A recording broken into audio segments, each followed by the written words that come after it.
person that's truly been maligned in all of this debacle with Prince Harry's memoir, it would be this particular lady here, the Queen Consort, Camilla.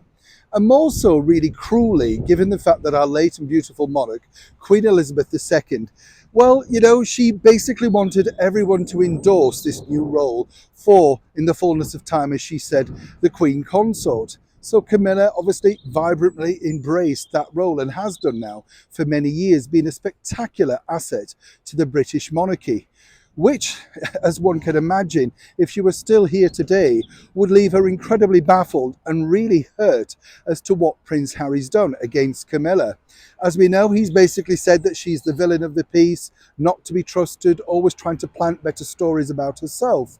So one might suggest that Camilla would be hurt and ready to fight back. As ever, this may surprise you because Camilla is in fact on the side of Prince Harry. As ever, let me explain. Hi, good morning, Neil Sean here. Nice to see you. Hope you're well. Nice to have your company. Thank you also for your kind comments about America's first $1 million CEO. Yes, Louis B. Mayer, the boss of MGM. If you haven't watched it yet, do take a watch. It's good fun. It's a little bit light relief from the endless stories of our British monarch, which I know some people do enjoy. But of course, it's always chance for something else, isn't there, to have a look at. $1 million a year. What do you mean you get that? What do you mean, shit, that's not enough? I often think, seriously, you're all naughty. I often think as well, I don't know about you, and I'd love to know this in the comments below. If you won the lottery, the national lottery over here in the United Kingdom or wherever you are in the world, what would be enough for you, Would it be enough just to pay your house off and live comfortably? Or would you need millions and millions? It's a fascinating idea to think, isn't it? Because in this day and age where everything's going up, years ago, if somebody was a millionaire, you thought, wow. Now it is almost seen a small change, isn't it? Back as ever to your breaking roll story of the day. Said in the intro, if there's one person that truly has been maligned in all of this, it is Camilla Parker Bowles, the infamous lady, the paramour for a long time of Prince Charles, now King Charles III. But she's really fought back and worked hard to make sure that she's become a valued member of the British monarchy. And let's not forget, Diana is often painted, particularly by Prince Harry, as some unguiding saint. But she was the lady who was having an affair first. People forget that, Diana was no angel, but obviously Harry sees his mum in that particular light.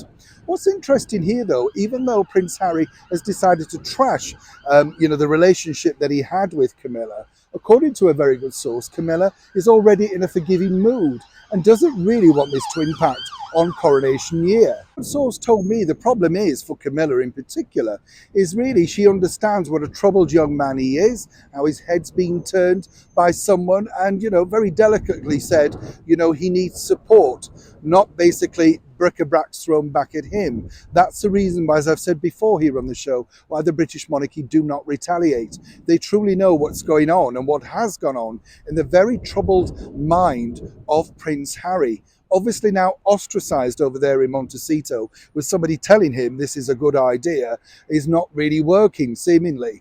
But Camilla, as I say, the fact that she's a mother herself, gone through a lot of teenage angst, as she's openly admitted, and as you can see from the charities that she endorses, particularly, of course, domestic abuse, she's a very caring, open person.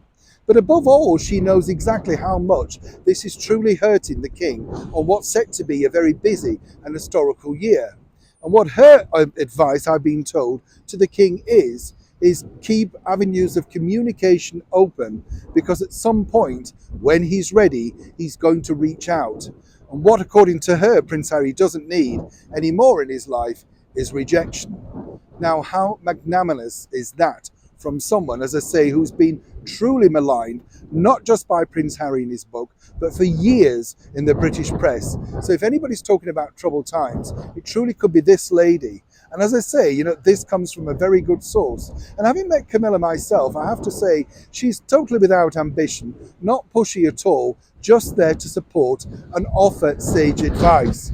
That's the reason eventually why even our late and wonderful monarch, Queen Elizabeth II, saw the good in Camilla. Neil Sean in the very heart of London.